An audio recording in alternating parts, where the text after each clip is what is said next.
I'm here with James Farrow, founder and CEO of Recipco. What is your impression of ISFIT? Well, been very impressed by the organization, I must say. From the pickup at the airport to everything being organized to the minute, that part of it is always difficult, and the way you've organized the volunteers to help with that, I've been very impressed. And just speaking to the students who have been involved in organizing, including yourself, and just learning about the motivations and you know, the incredible selection process of 6,000 distilled down to just over 400. It has the makings of an extraordinary and influential gathering. And how do you think students, like the participants here, can participate in changing the world?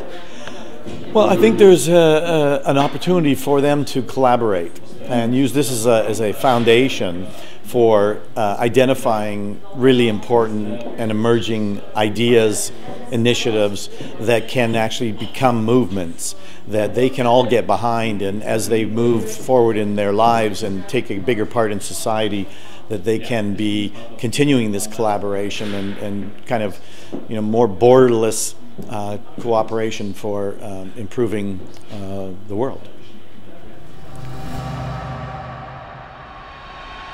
I'm here with John Hope Bryant. What is your impression of ISFIT?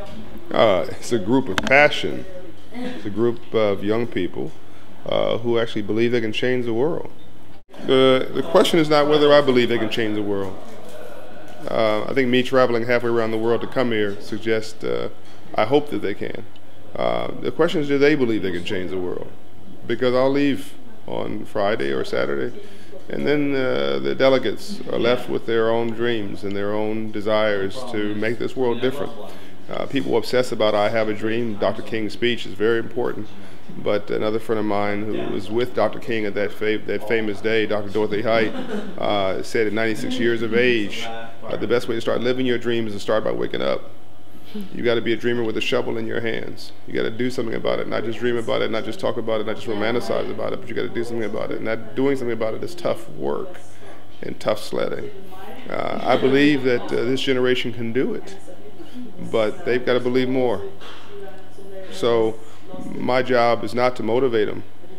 They've got to motivate themselves.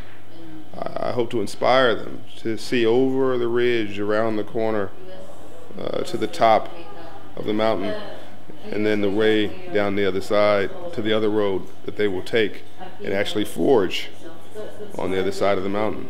A new way, a new frontier for a new generation.